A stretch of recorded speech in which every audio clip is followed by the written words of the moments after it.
Good morning, everybody in the NFL world. This is the NFL Insiders again here on the Single Network and Spanglish Sports Network and Spanglish World Network, channels 249 and 250. Remember to please go to the app stores, the respective app stores in iOS and Android to download the Single app where you will be able to see all our programming. Remember as well that Single TV can be found across Google Chromecast, Amazon Fire and Amazon Fire TV Sticks, Roku and Roku Sticks, and on all smart TVs 2016 and forward. Well, here is our great panel of NFL analysis, starting with Mr. Scott Churchson out of New Jersey and Mr. O.B. Spencer as well in New Jersey. Other part of the state, though. Small, tiny little state, 4 sections, and we can argue that there's more. So, yeah. 21 counties, 2 sections, or 4 or 20. So, Scott, how's everything going? How are you today? I'm doing okay. We had our first snowfall of the winter season, such as it was. 4 inches, not bad. Took me an hour to clean it off, and we're fine. We're going to be covering a lot today. I have one final game as a loyal Giants fan before the season is over. If we get time, I got a couple of nuggets on that one to talk about how badly that team has fallen.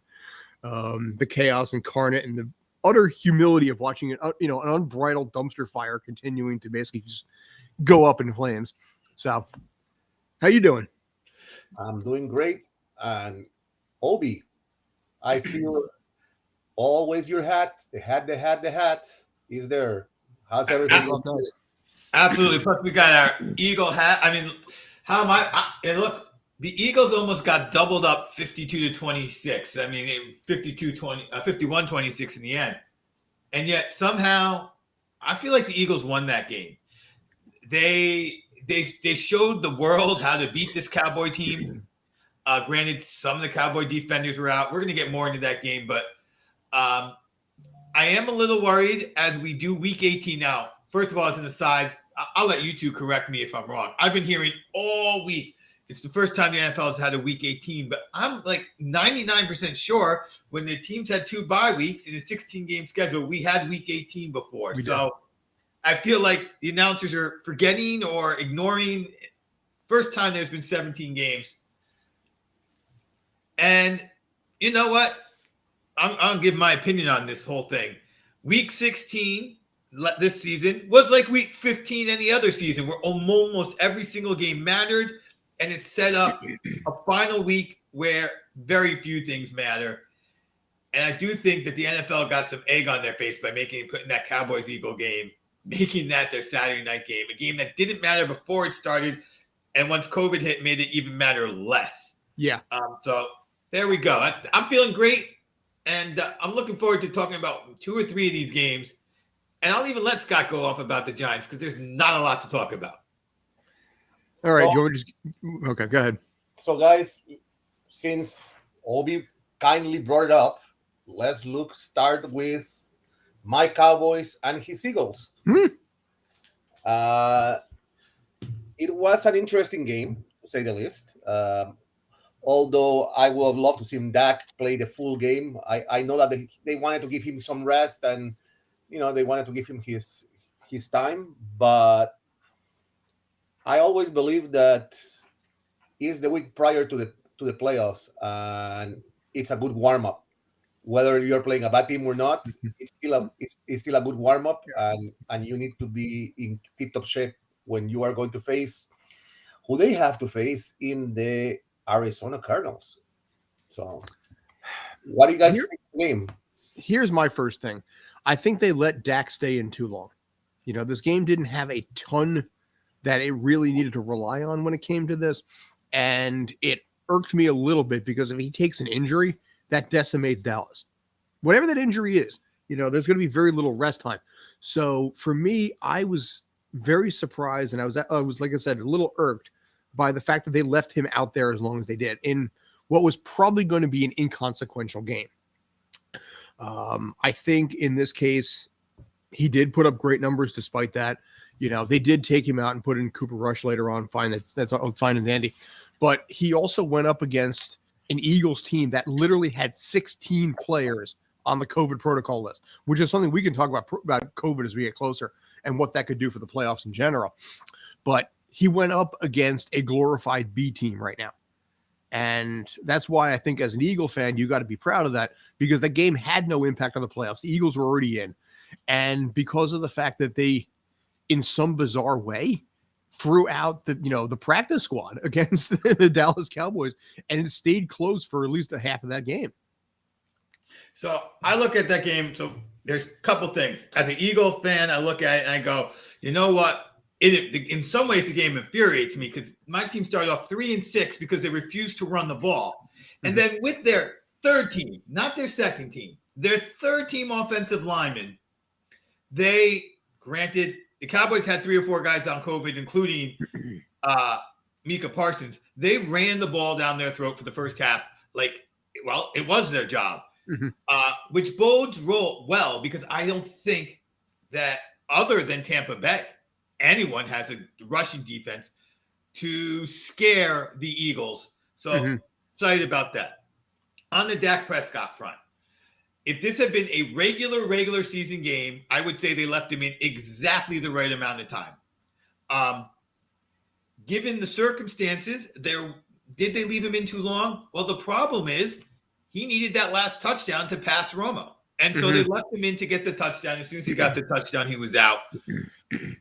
They were playing with a little bit of fire. I don't think they were playing with a lot of fire, but a little bit of fire. And the reason is, as you watch that game, 2 things. Number one, well, first on the plus side, I don't care who you're playing. The passes Dak was making last night were phenomenal. The flip side was there was no pressure, 0 pressure, and I think that's why they left him in. I don't know if he got even knocked down that game. There was no rush on him, so they let him play till he got the 5th touchdown and pulled him out. The goal of that game was to get the offensive mojo back, and it returned. So on offense, the Cowboys have to feel so good about themselves. On defense, they can look and go, well, Mika wasn't playing, and just and Diggs wasn't playing, and just make the entire thing, well, of course we were bad. Mika and Diggs weren't playing. And so mentally, they can make themselves feel good about that horrific performance on defense. And now they're going to go up against, if they're lucky, the Rams. I think if you're a Cowboy fan, you would like to see the Rams lose to San Francisco, which can happen today. Do not doubt that. We'll talk about that. And hope that you can go ahead and you have a turnover machine in Stafford, and you have a guy who makes interceptions and digs, and you hope those 2 things unite, and he gets 2 pick sixes, and then the offense keeps up with that offense. That's what you're hoping if you're a Cowboy fan. The Eagles, I think the Eagles want to play, would love to see the Cardinals get that 2nd seed and try to run it down their throats against an offense that has had moments of sputtering. So I think both teams got big wins, bigger for the Eagles than the Cowboys, even though the numbers all look like the Cowboys. So, I know we are early, guys, but we have to start looking at, I'm looking on the Dak side because he's one of those comeback players that no one thought that would be doing what he did this season with his team. Do you guys think that there's a possibility for comeback player of the year? I think it's probable. I think it's less about possible. I think it's more about who would possibly challenge him. I think that the season started off with who will Dak. The number one question in the NFL was who will Dak be, and so I would say that there was a certain group of people, I would include myself in that, who thought that Dak was going to be was going to be the guy we saw at the beginning of last year, and was going to establish himself as one of the great quarterbacks in the NFL. I think he has, as I've heard it said, he is the top guy in the 2nd bucket in the NFL. I think that's a pretty fair place to put him. And I think when you go from not playing to being that guy, yeah, you're the comeback player of the year. No questions asked. And so, yeah, there were a few other names I saw floated around who had good seasons who were out last year. but there's no feel-good story. I mean, he's the feel-good story based on what happened to him injury-wise, and he's the statistical story based on his stats. So, yeah, I think I even put 10 cents down or something on him for my comeback player of the year on my FanDuel, where I have $1. Woo, 10%. Woo! Not bad for 1 year there, yeah. Well, now we will shift to the other game that was yesterday, and that was the Broncos and Chiefs. The Chiefs already were in the playoffs, so they weren't really they didn't have any problems in that department. But I saw a Chiefs defense that didn't perform at its peak, and that's what worries me now, because they escaped with a win in Denver at this stage of the game. So what I saw was a Chiefs defense that has a weakness, that's always had the same weakness, and it's scary against one team. They can't stop the run, and Tennessee's in the playoffs. Mm-hmm. And that's what it comes down to. It whether, when you get to the playoffs, it's about matchups. And so the two teams that the Chiefs are most afraid of are my Eagles making it out of the NFC, and the Titans, who are going to be the number 1 seed. Now, the Chiefs or the number 2 seed. The worst thing that can happen to the Chiefs right now is the Titans fall to the number 4 seed, giving them the highest chance of playing them in round 2. But that's their biggest fear, is the Titans. Look, Gordon and Williams have been studs all season. Locke was 12 for 24, 50% for 162 yards. I don't know exactly what that is, but that's not 10 or even 7 yards per attempt. So they handled the passing game just fine. They got run all over by a team that can run the ball, which scares you if you have to go up against Tennessee, possibly against New England.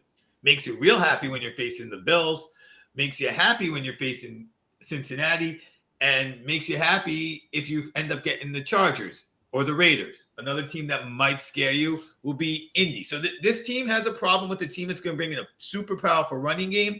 There are enough of them in the AFC to scare you if you are the Chiefs, but their defense is what their defense is, and it showed it again.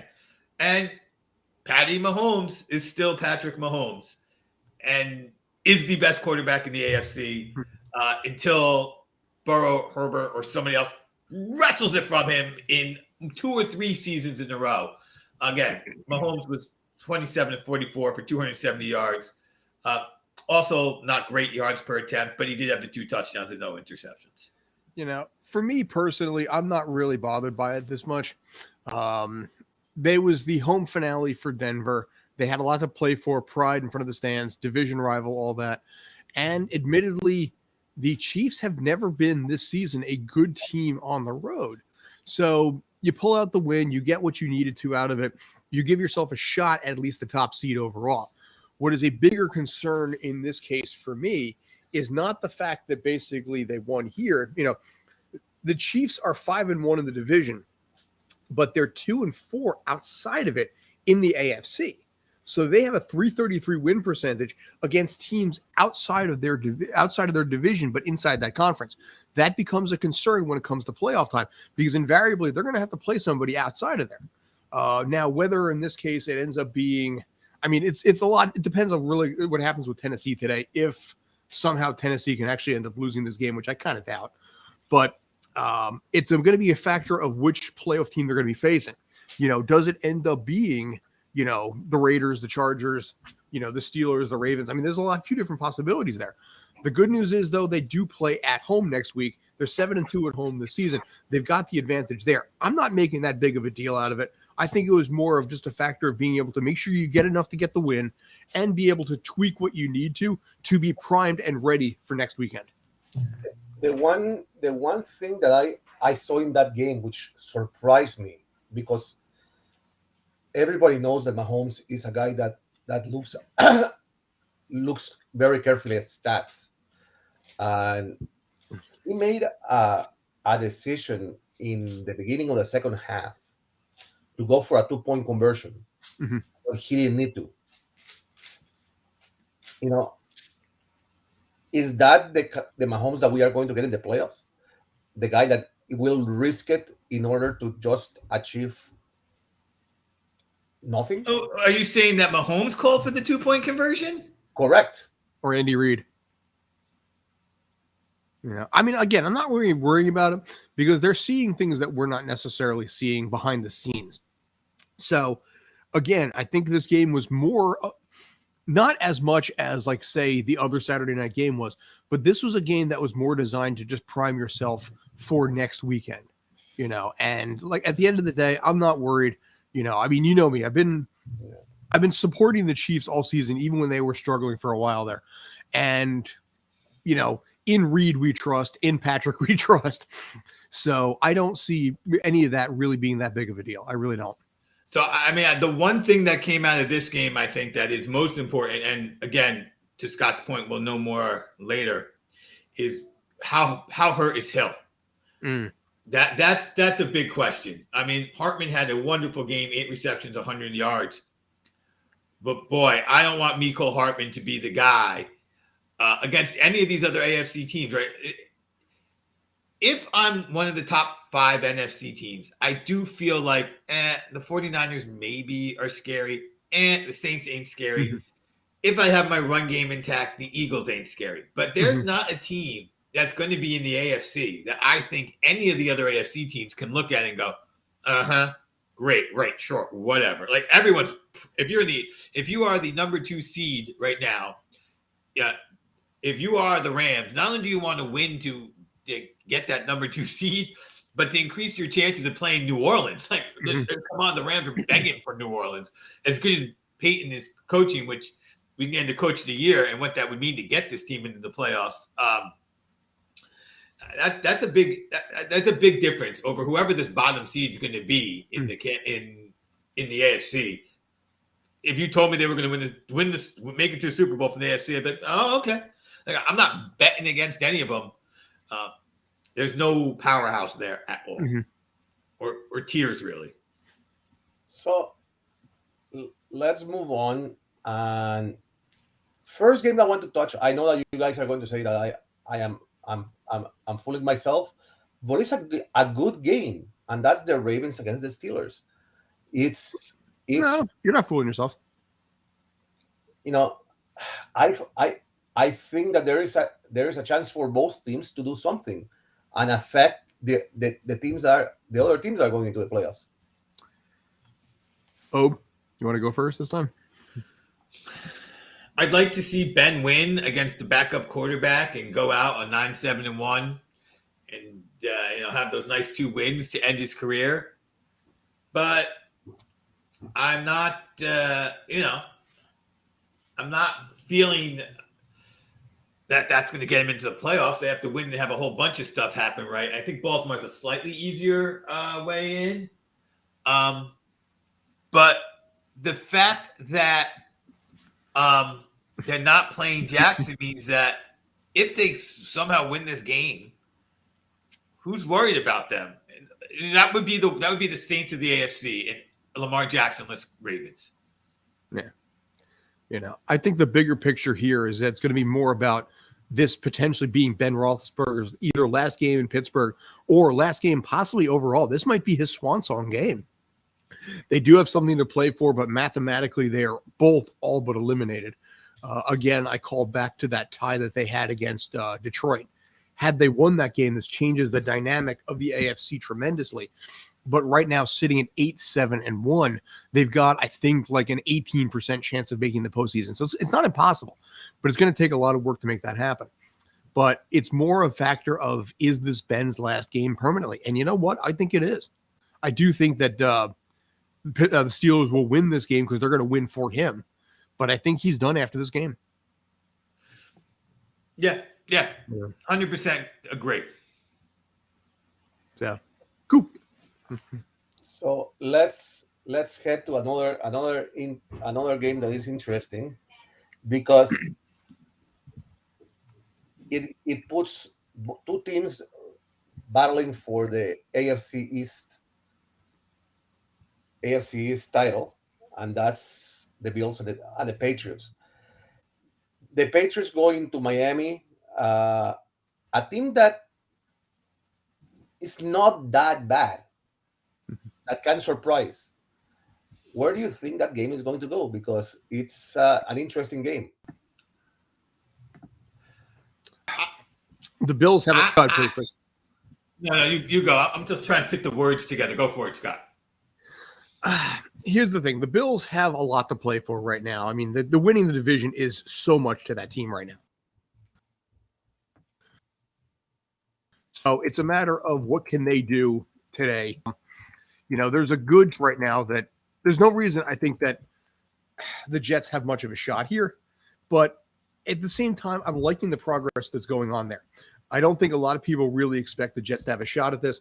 But I do think that the Bills know that the division is riding on their win. So they will be coming out full throttle to win in front of the home fans and get that first division win in God knows how long. So, look, these are two, looking at both these games, they both look lopsided on paper, but they're not as lopsided as I think we want to believe when it comes to this Miami game. Tua is not as bad as we thought he might be. He may not be as good as we hoped he would be, but he looks like he might be an NFL quarterback. The kind of guy you're going to have to put a lot of good pieces around, which they already started with Waddle. He may, in the end, him and Mac Jones may be very similar for their entire careers. But Mac Jones has, at this point, a coach who we know is amazing, and Tua we're not going to say the same thing about. So I think there's a lot here that the Patriots have to worry about. Now, the Bills, all they have to worry about is themselves. If they are taking this game seriously, they should win this game. But they've lost some clunkers, this Bills team. And for a moment there, it looked like they may not even win the division. So, but on top of that, the Jets almost had the season-defining upset last week. And it would have been the season-defining upset because of when it happened, not because of the size of it. The Jets have had a few upsets this year. I think I think both teams are taking these games seriously. It's nice that they're both on at the same time, so there's no scoreboard watching. I do like both teams to hold serve, if you will. But if it doesn't happen, it's not going to blow my mind away that it didn't happen. It seems reasonable that either one of these teams can pick up. It's been the story of the NFL this year. Miami is the more evenly paired team, but on the other side, New England is the best coach team in the AFC East, and that's going to keep them from losing. So, yeah. And to add one quick thing, the Patriots also have the best road record in the AFC at 6-1. So in this case here, I almost wonder in some bizarre fashion, would it behoove them to borderline tank this game to get a possibly lower seed and tie into that success there? I think that has to do with their matchups that they played more than anything else. I mean, let's look at the one they lost to the Bills at home, but beat the Bills on the road, right? So that's the one we're going to look at and go, okay, look, that kind of proves it. On the other hand, what have I said? The better coach is beyond doubt. Bill Belichick, who said, I don't care about anything. We're just going to run the ball because that's what this weather says. And Buffalo didn't try to do that. And then when the game was on equal footing, Buffalo, being probably the more talented team up and down their roster, went ahead and won. So just for both them and the Cardinals, it's interesting. Even the Eagles, it's a little fluky. But I would take the time to look at all those games and decide, did they have better matchups on the road? And just in that Buffalo case, that's just a prime example. They had the better matchup because they were the ones who had the better coach who said, this is how we're going to handle the weather. So now we'll jump to the NFC and look at the matchup between the 49ers and the Rams, because that's an interesting matchup. Because I would say it's a game of respectability more than it is a game of playoff contention in that regard. So look, this game's exciting to me. I think this game can go in a lot of different directions. First of all, if the game was like last night's game, every single pass would be going to Cooper Kupp for his 135 yards.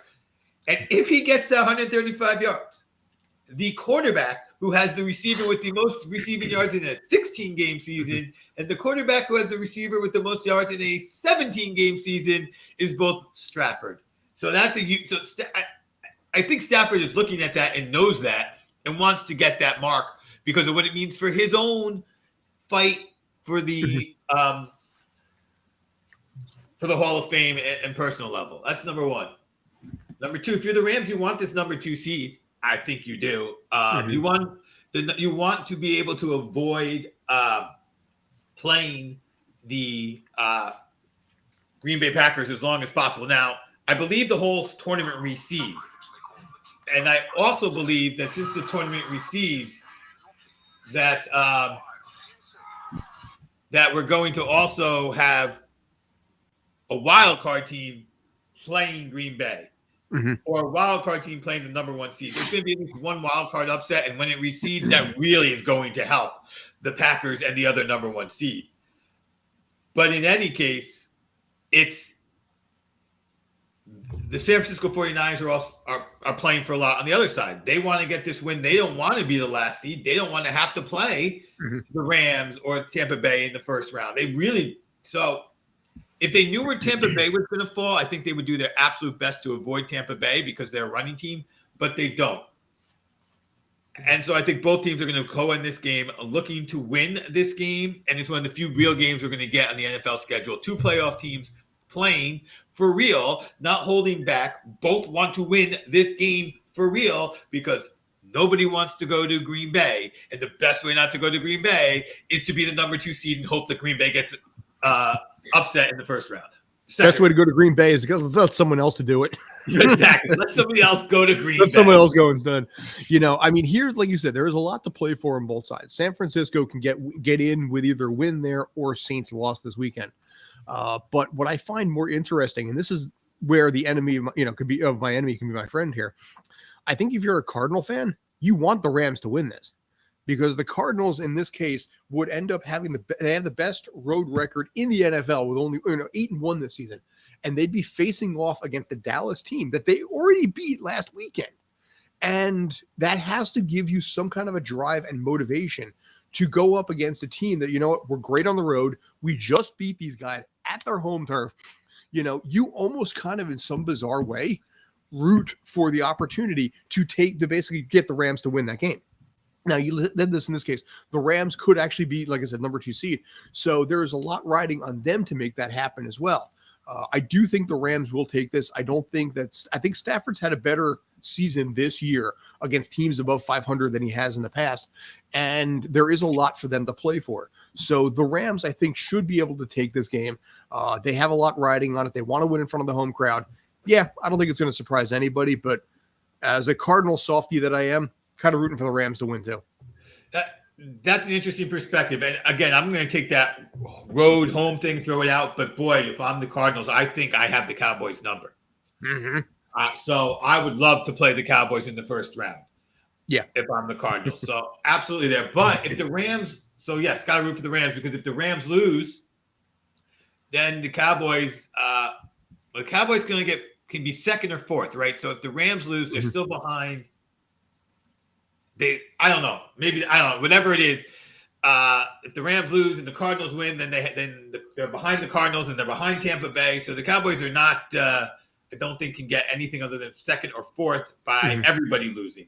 Yeah, which is unlikely. Which is very unlikely. So the Cowboys are. The Cardinals do benefit, I think, by getting to play the Cowboys. On the other hand, Coach McCarthy does have a Super Bowl victory. So, and defensive coordinator Dan Quinn has a Super Bowl victory as a defensive coordinator. So maybe they learned something in the week that comes around. And so you can't hang your hat on it completely. San Francisco, on the other hand, really wants to get this win.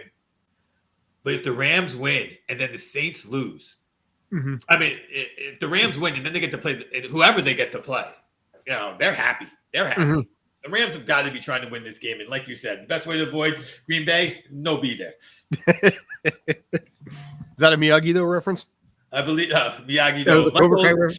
That's from the original second movie. The original second sequel. So, guys, let's go to the Tennessee Titans against the Texans. Because it's an interesting match for the Titans on the road. The Texans haven't been too good as of late, but will they allow the loss at home on their last season? Yes. I don't think the Titans. It's already been announced that Derrick Henry is not playing in this game to be rested for the playoffs next week. Fine. Could work with that. I didn't know if he was going to get some reps just to get his legs working a little bit. Maybe, 10, maybe at most, maybe 15. But in this case, the decision to rest him up for next weekend, I think is the smart move. They are favored. I mean, Tennessee is favored by 10.5 on the road. That should tell you something as well. Right now, Houston is last in NFL rushing yards allowed per game. This is, Henry is still the best rusher with 440 yards, but it's still something that at the end of the day, they can pound that run. They can make some stuff happen there. And Deonta Foreman, I think, can have a good game against that run defense. This is, like you said, this is Tennessee's last game at home, but they're playing for draft pick right now. And I don't think they're going to basically tank it, but I don't think they've got enough to overpower a Tennessee team that still has something to play for right now. So this is one of those interesting situations where the GM probably wants the team to lose. Mm-hmm.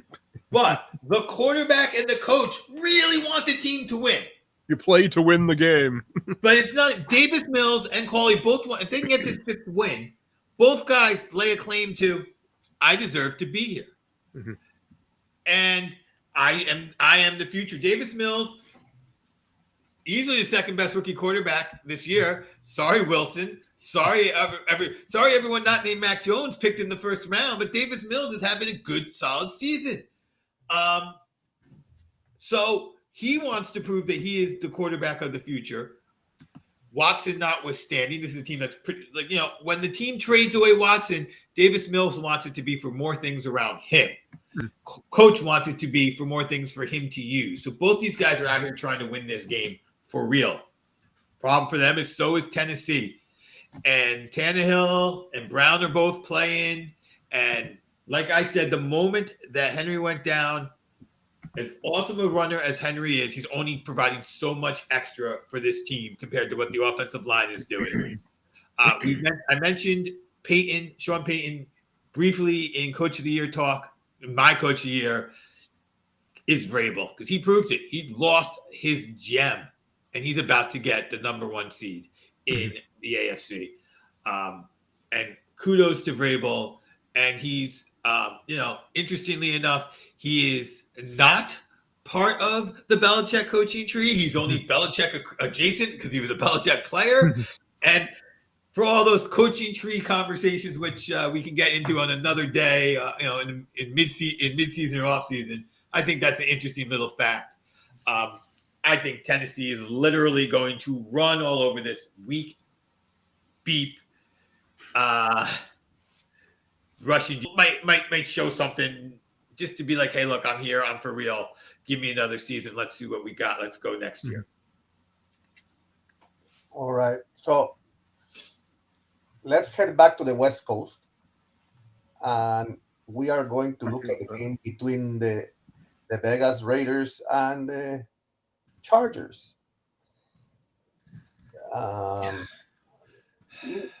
Simple win and you're in for either side. Yeah, exactly. And that's what makes this really, really interesting to see what happens. I think, right now my money is barely on, the Chargers on this one, but you're playing on, on the road. You're playing a Charger. The Chargers are playing a Vegas team that knows that they can win a playoff spot, in Vegas at home today. Both teams are pretty mediocre when it comes to road and home. Consequently, the other way around too. So it's going to be very, very curious to see what happens here. My money is barely, and I do mean barely, on the Chargers right now. But if I was a betting person, I'd be staying away from this one. heading into the playoffs, or heading into this week, the Bills, the Bengals, and the Raiders are on 3-game win streaks. Mhm. Three highs. They're the teams in the AFC that are hot at the right time, heading into the playoffs, looking to make some noise. Mhm. Something about this Raider team is just fascinating to me. Not something. It is a fascinating team. Lost their coach. One of their receivers is out because he turns into be a not so great person, apparently. Their quarterback is the brother of one of the worst number 1 overall draft picks of all time. Like, his brother is forgotten because there's been some real duds. But he's been, he is Joe Flacco. He is Joe Flacco incarnate. He can throw the ball deep. He has lots of come from behind wins because the team's not always in it, sometimes due to his own fault. And he wants to be considered elite, and he's going to get his 1 Super Bowl at some point. Well, that's the one point we're not sure about. I like the Raiders to be that wild card runner this entire season. Now, it's got to start today. I much prefer the Charger team on paper. I much prefer the Charger quarterback overall. Mm-hmm.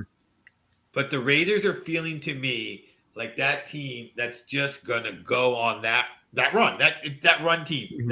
that New York Giants team, that Pittsburgh Steelers team that's going to go ahead and just do it. I've been saying that a lot this season, that some teams are going to get hot at the right time. And for a while there, I thought it was the Chiefs, although I do think they got hot a little too early, but they had to because they started off struggling too early. So, yeah, I like the Raiders to take this game and really, really, really make the hay in the playoffs. Just that's what I see happening. So, yeah, they're not the team I want to have win, but they're the team that just are not even the team my brain says is going to win. Just the story says it's going to win, right? The good story is the Raiders just go in, and I'm going to buy into that story until it's over, and then use my brain to pick the winner of the AFC. So, before we head into Scott's territory, is there another game that you guys want to do? Because the other games have really no value. Mm-hmm.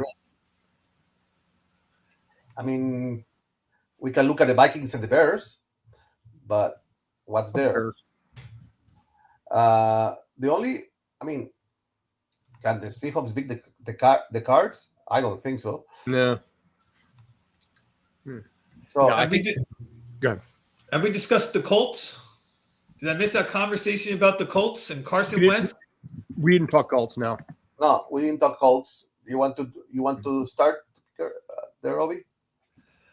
I think that, like I said earlier, the Colts are the team that I think is going to most threaten in the one of the things I think that most threatens the Kansas City's chances, because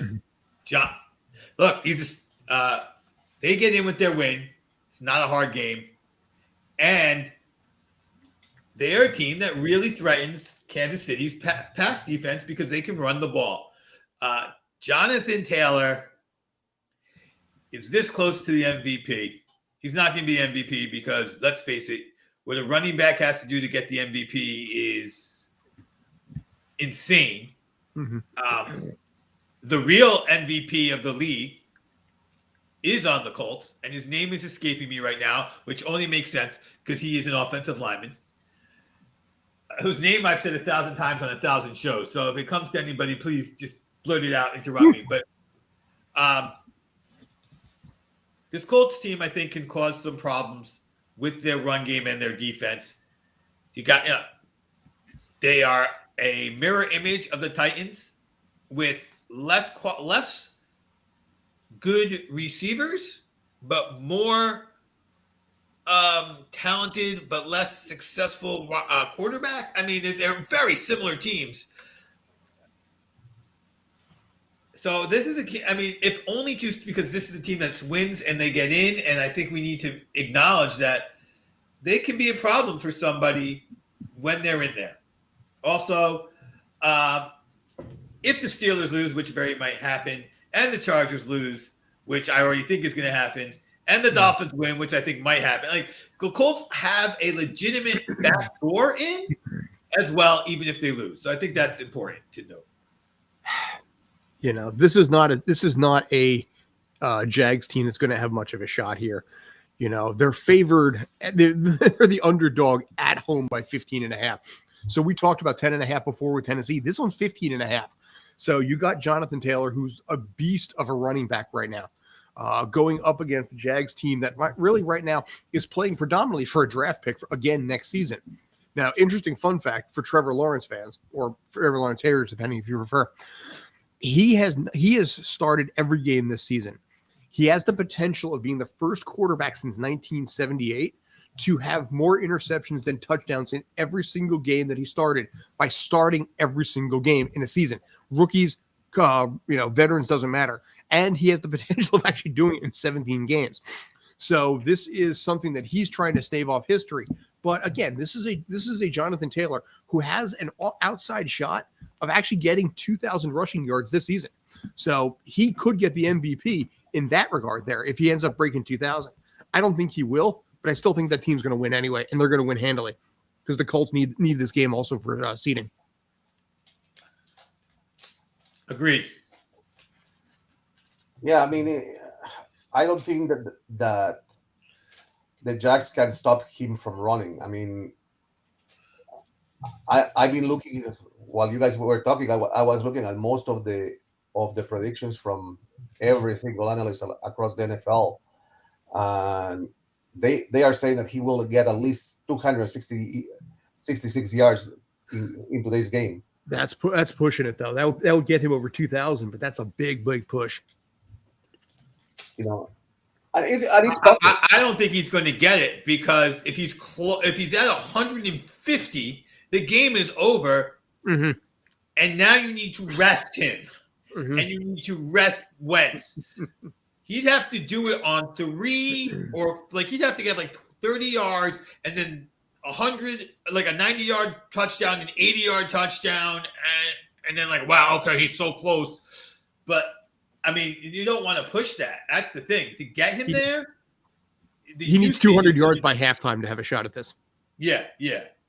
And that's to get 2,000. And I think if he gets 2,000, that's nice, but that's not making him the MVP. And it's not even saying he's not saying the single season record in a season where we are getting lots of single season records, be they team records or league records. He's not saying the single season record, so he's not getting the MVP, even if he gets 2,000. Something else would have to happen. Nothing else can happen. Nothing can happen to make it not be Aaron Rodgers at this point. Because they've gotten the number 1 seed. Now, we got some time, and I don't want to talk about the Giants. I'm going to go off on this a little bit. When he did what he did, and he missed the game, and they lost, that is a huge mark against him. That's like throwing a pick 6 in the game that mattered. That should go against him. I know some people are on the field off. No, that had an on the field consequence. And so had the Cowboys or the Rams or any of these other teams gotten the number 1 seed, I think there would be an argument to say he didn't do what was best for his team. He doesn't deserve the MVP, even if all the statistics were the same. But guess what? The team itself overcame that 1 loss behind Aaron Rodgers' superior season. So I guess he gets the MVP because we give it to quarterbacks. And nobody else makes me go, oh, that guy was awesome this season. He deserves it. It's one of those things where if everything points to best guy on the best team, he's the MVP. So unless he gets a 400-yard game, I don't think Jonathan Taylor is getting the MVP. He just had a really good season and was in the conversation. I just wanted to point out that in last season, in the final game of the season against the Jags, he did 253. So 13 yards more. Does that? He needs 200 by halftime, and then they would consider it. Yeah, because this is a game again. Were they even in the playoffs? Yeah, they were in the playoffs, so they needed to win. But I mean, they have to win and have to not be able to not let him get hurt. He is their team. Last year, they had a quarterback who was valuable. This year, they have a game manager. They need him healthy, 100% healthy, to beat whoever they have to play. So I think there's a lot more eyes on him, keeping him safe more than there was last year against this Jaguar team, who isn't playing for anything, by the way. This Jaguar team is going to look like the Eagles did yesterday. So now let's move on, because I know that Scott is itching to come out and talk about his Giants. All right. I want to throw something out here. We can keep this very short. I just want to put this out. I was looking. What's that? We have 5 minutes. All right. I'll make this short. I was looking at Vivid Seats this morning because when I was researching for this show today, lower tier, 11th row on the corner of the end zone, 2 tickets. Do you know how much they were charging for the Giants home finale today? No, I don't, but I would guess under $25. $38. Upper tier, $6. Mezzanine level, 11th row, 40-yard line, $9 today for the New York Giants and their home finale. If that does not tell you what this team is, nothing I think possibly can. Well, let's just add to that. They are playing a miserable Washington football team as well. So it's not division, even like division rival too, though. Yeah, but it's not like there's a Washington football I bet you could have doubled the price of those tickets if it had been the Eagles or the Cowboys. If everything else was the same this season. And like the Eagles and or the Cowboys had already clinched, had nothing to play for, just to see him out there and playing those teams. I'm just shocked that you can buy Giants tickets for $6 today. Like I said, $9 for mezzanine, which is the middle level of the 3 right here. Yeah, $9. I mean, your team sucks. Your fan base is disgusted. The coach is a lunatic who's obviously gone. The GM has to live with the fact that he broke the cardinal rule, which is anyone can play running back, and you can find one in the late round. And now he's stuck with Barkley, who didn't really pan out for a second round pick. Look, if he was picked in the second round, he would be a great pick. But in the second round, number 2 pick, number 3 overall with Barkley, yeah. The whole thing has got to be blown up. The only pick that was of value, was if he had taken a stance when he picked Jones, like, that's my guy, and I wasn't risking losing him. And we'd be like, okay, well, but no, he didn't even do that. Yeah, your team's a mess. I know you want to say it's one of the worst run organizations. It's not. It's not as bad as some of the other organizations, but right now, it's in the middle of a pretty bad lull. But the reason I don't say it's one of those worst run organizations is there's so many guys who leave that organization still and go on to great things. I bring you Manning Cat, like this, even most recently Manning. So people don't leave that organization stained with nothing else to do, even if they were great players. Look, there's a New York Giant who went to space. Okay? That still holds some water. So that's all. Well, if there's one good news, this will be the last time on this show for this season I will have to discuss the Giants. So Mazel Tov, you got through that one. Yeah, I'm going to keep going because the other organization that's really run poorly in the city, the Knicks, like nobody's going there. And when you go there, you can't come out and be like rich just because you were in New York. Like the Giants are still a good enough organization, especially compared to the Jets, where if you're good, you can still get the money, get the endorsements, and have national fame. So think of that when you look at your Jets fans, because the only guy to come out of the Jets is the Sanchez, and that's because the butt fumble is huge. Yeah, but here's the thing, though. I have greater faith in the Jets turning it around than I do the Giants. And I think that's an argument that it's hard-pressed to be able to people to disagree with me on that. Well, since 2017, you have the same record. So I think you have to then go back further and say, well, one of those teams has won a few Super Bowls since 1969. Yeah, I know. So I'm arguing for your Giants being better than the Jets. What have you done for me lately? What have the Jets done for the Jets lately? I'm not just arguing the Giants versus the Jets. I'm not saying they're not miserable right now, and you should be disgusted by your team. I know sometimes you think they're the worst run organization, and I'm defending them that they're not, and there's evidence that they're not. Now they better turn around soon, or they're going to go into that conversation for me. but they have 2 or 3 years. But they might be in a real tough division real soon. We'll see.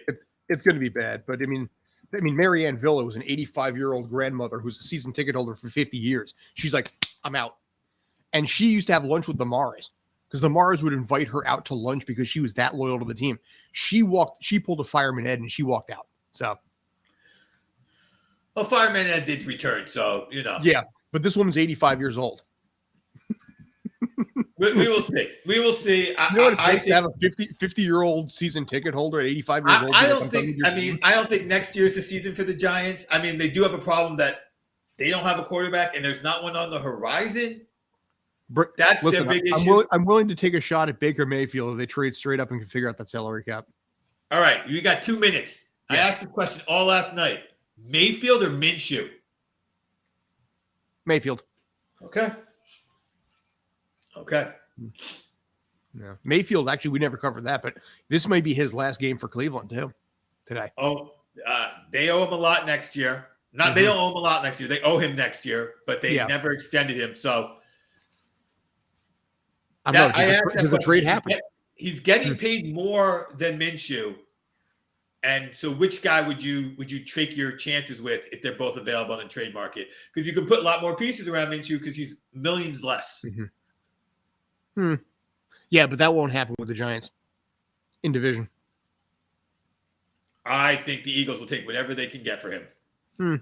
Yeah, but changing to a division rival's weird, especially with that animosity between them. True, but Swagoo was traded to the Cowboys from the draft day trade that landed him there, and I think that was the Foles pick that the Eagles used. That was you got to do what you got to do, and I don't think people are afraid enough of Minshew to not just get the best price you can for Minshew. Shake it up. I'll take that too. Anyway, sorry, Eduardo. No problem. Always enjoy a good Giants talk. Well, like I said, this may be the last one for the season. So, oh no, we will be talking about it for years to come. I know. For better or hella worse. Yeah. So, guys, I thank you again. Always great to be with you guys. I learned a lot listening to you guys talk. And for all our audience, this show comes back to you every Sunday at 11 a.m. We'll be here through the playoffs. We'll be here through the draft. We'll be here for as long as you have us. I just want to remind you that this show can be heard as well on the Spanglish World Radio Network and its affiliates on social media. Remember that you can go also to laportada.com to see all the stories written by Scott and other of our columnists. And remember that Spanglish World Network, watch it, listen to it, read it, download it, but especially live it, because Spanglish World Network is sport, and sport is the Spanglish World Network. In the name of Scott Churchton, Mr. Obi Spencer, my name is Eduardo Harari, and we'll see you here for first round of the playoffs next week at the same time, 11 a.m. on Single TV's channel 249 and 250. Yo,